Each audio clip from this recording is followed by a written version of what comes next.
Good morning, welcome back to my channel. If you're new, my name is Shyla. Today I thought we would chat about the very well known yet very misunderstood topic of self-care. I just feel like it's really important to understand for yourself what that means and what that looks like, because though the definition is to deliberately take an action to support your mental or physical or emotional health, I feel like to be able to do that, the first step is to actually understand what your needs are. And I feel like this is where the controversy or the multi-interpretable definition kind of starts to play in, because it's like, one, everybody obviously has different needs, but two, what are those needs and how do you know what they are, and like, how do you give yourself that? The question really isn't about the intention, because obviously the intention is to show yourself self-care and self-love. The question is really about, in what way are you going to give yourself what you need? So whenever I think about what it is that I'm going to need for myself, I try to look at it as objectively as possible. So imagine that you are a parent or a caretaker. I'm actually a nanny, so that's kind of why I thought of this metaphor. So when you are looking after a child, you can kind of be objective in the sense that you kind of know what that child is going to need to do to get the best results,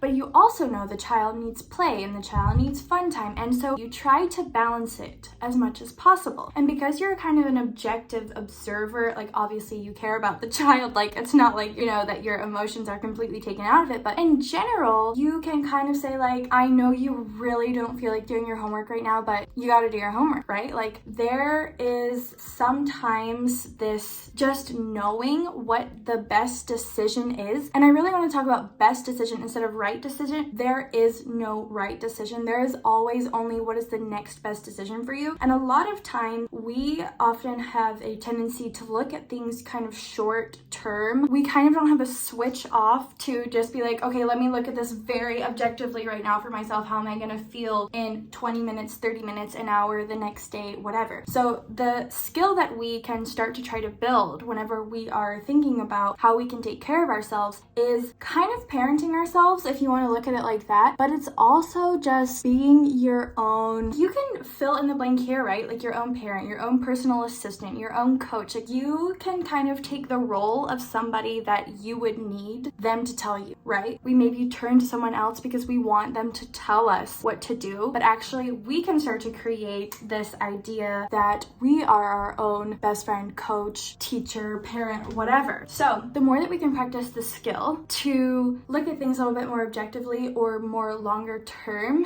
and then taking that a little bit into consideration and putting it into your life will help you actually to be able to make a self-care decision. Next thing, pampering and indulging, and I guess like this very soft life approach to self-care. I love it, okay? Do not get me wrong. This is going to be the difference that I'm talking about between, do I need to slow down and rest, or do I need to get out of being stuck? So I learned something recently, and it has a lot to do with your nervous system. If you grew up in a place where you were constantly having to be on high alert, your nervous system has gotten used to being on high alert. So it feels out of the ordinary and not so normal whenever you're chillaxing, because you're just not used to it. So that almost feels off to you. And then other way around, if you've maybe been like me on this healing journey or like self-care, self-love, wellness journey, and you've started to finally get a safe place and start to get comfortable like I did, what is going to be best for you? And I think that one of the coolest parts about self-care is building the skill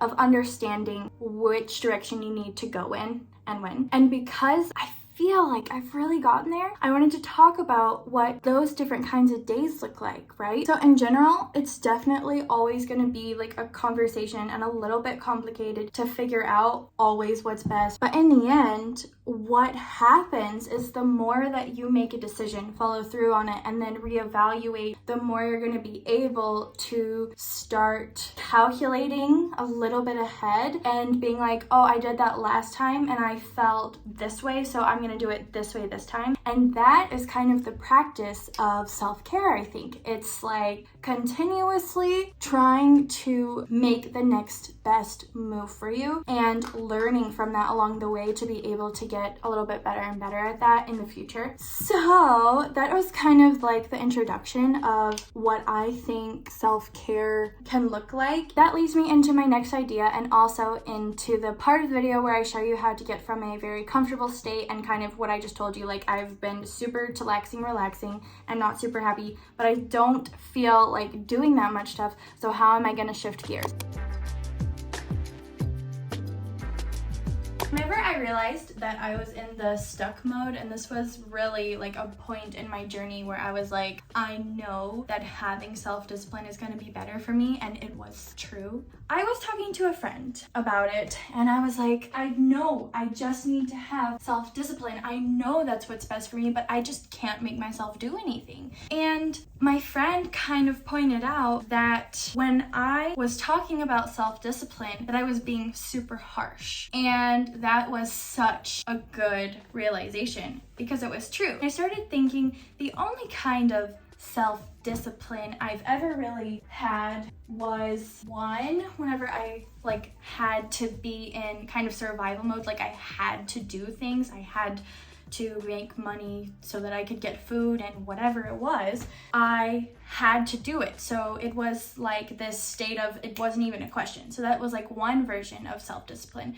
And the other version of self-discipline I noticed it was just me being mean to myself to get myself to do things. The self-discipline that I had kind of created was a harsh one, a mean one. And I want to present the idea to you that though self-discipline can be the better option for you sometimes, depending on what you need for your version of self-care at that moment and phase in your life, it doesn't have to be what we have come to know as self-discipline. It's actually, I believe, a parenting technique as well, or, you know, like how you discipline children. You have like consequential discipline and like positive discipline, gentle discipline. And I was thinking that I've never heard in kind of adult lives and in our self-discipline that we can kind of choose how we do that for ourselves. Like we talk about it maybe sometimes with parenting and taking care of other people's kids, but do we look at that and how we do that for ourselves? So, okay, these are still kind of wet, but I do have other dry clothes that I'm gonna fold, so I have to go grab those. One sec. So now let me give you a couple ideas of what this can look like and how I get myself from being stuck in inaction to moving into action with a form of discipline that doesn't paralyze me. So how are you gonna make something that already seems kind of hard or difficult to do, or that you have a lot of resistance with, a little bit easier for yourself, a little bit more appealing, a little bit more, I like the term aesthetic and I like aesthetic things. So for me, I always ask myself, how can I make doing whatever cute and aesthetic? And then I actually get maybe a little bit excited about it. And I do this with a lot of things, whether it's getting ready, like sometimes I'm like, what's the point of getting ready? I don't want to get ready. Like, I don't even really care about my looks or whatever. And then I'm like, yeah, but I always feel like this after. Like, I'm having a conversation a little bit, but I'm also trying to make it fun and cute and exciting. Sometimes what that looks like for me as well is turning on music and clearing a space, and I'll just say, okay, I'll just like clean up for 5 minutes, and then usually once that's done, I'm like, oh yeah, like we're here, we're good. Now that this is clean, I'll finally put an effort in doing something that I wanted to do that I was waiting to because I didn't want to clean the thing in the first place, whatever. It's kind of step by step like that for me, or breaking it down is gonna be a tool. Sometimes reframing the self-discipline part or going from inaction to action is just saying this is self-care. Like stating that what you're doing isn't to hurt you, that it's to help you, and that even though it doesn't feel instantly gratifying, that you know deep down that it's self-care. So in that sense, even though you aren't going to be immediately happy from it, the more that you redefine self-care or just define it in the first place, or tell yourself that it is for yourself and that it is self-care, it might help you just get over that first few seconds of discomfort because you know that you're doing it out of self-care and self-love. And I talked about the idea of self-love in a podcast episode, by the way. If you want to check that out, I'll link it down below. But something that I said in there about self-love that I just want to point out quickly is that being able to take care of yourself doesn't actually require you to love yourself yet. And if you're in a place where you don't love yourself, that I get that, and that practicing self-care from a standpoint of you not loving yourself is going to be hard, but it's also like good to acknowledge, saying something like, even though I don't love myself yet, I'm going to take care of myself. Why can't I remember the tip I was going to give you? I had one in my head. I have a method. Oh yeah! Okay, this is it. So the idea of, I believe it was Isaac Newton's law of motion. Once in motion, stay in motion. I think about this. I think about this when I cannot move. After I get over this first few seconds, I will be able to continue, and I will feel better, and I know that I'll feel better, and this is a form of self-care, and I'm gonna make it as aesthetically and cute and as beneficial for me as possible. Also think about that, like, what is the actual reward that I'm gonna get out of this?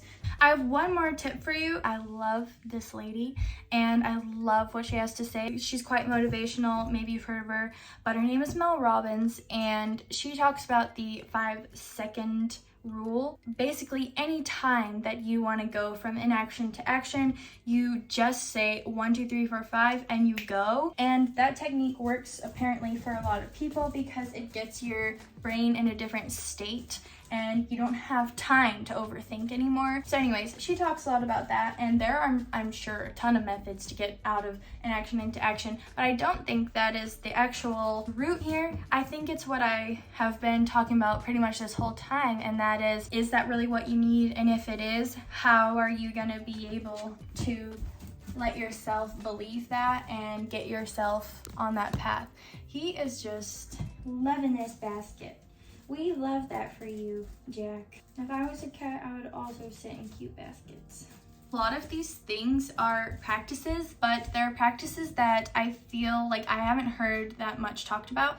So I just like to open a lot of these like mental conversations up and out for discussion to talk about things that I don't really hear people talking about, but that have helped me a lot and that I've had to practice to be able to get to a point where I'm at now. It is a point in my life where I feel like things are pretty good. Pretty good. Not always easy, but pretty good. Ooh, I like your hair. Do you like it? Yeah. I love it, actually. It looks really good. Good. What do you think? You look really cute. Aww. Do you have any tips on getting yourself from inaction to action? I think what I generally do is knock something simple off my list, like the thing that costs the least amount of effort, and then I kind of start to get into the flow. No choice in Yeah, but there's the inevitability of that it has to be done at a certain point in time. Yeah, that's true. And if I spend my time dreading to do it, I feel worse. Yeah. So I rather spend less time dreading to do it and just do it. Right. So I get to spend. Huh, that's a good one. I'm gonna get out the coffee. Which one? I don't know. I think I'll do a frappuccino. I'll make it. Would you want a frappuccino? Then I can make it now. I'll make it now.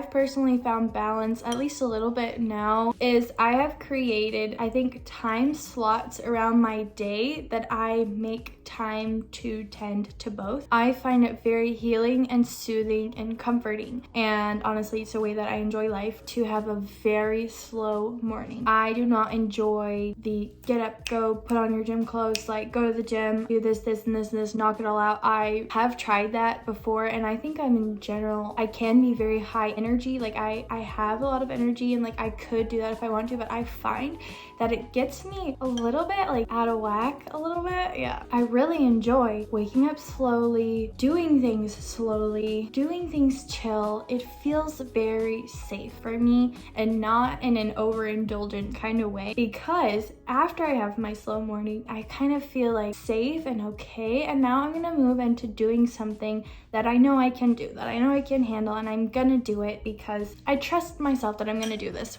whatever that is for me. So I felt like that is balance in my morning, and then I kind of have that around different times or different sections of the day, and in doing that I feel like I tend to both those needs, and in doing that I also feel very effective and efficient, because it is unrealistic for me to like go pushing myself all day, because at a certain point I burn out. And it's also not been great for me to just be in slow morning mode all day, the whole day, every day, because that doesn't really work for me either. So the balance of kind of like picking your battles, but like picking your slow moments and your higher intensity moments and figuring out what works for you is, I think, one of the ultimate forms of self-care, and again, a practice. If you enjoyed this video, please let me know by liking it, and while you're down there, don't forget to subscribe because it really supports my channel. Hope to see you in my next one. Bye!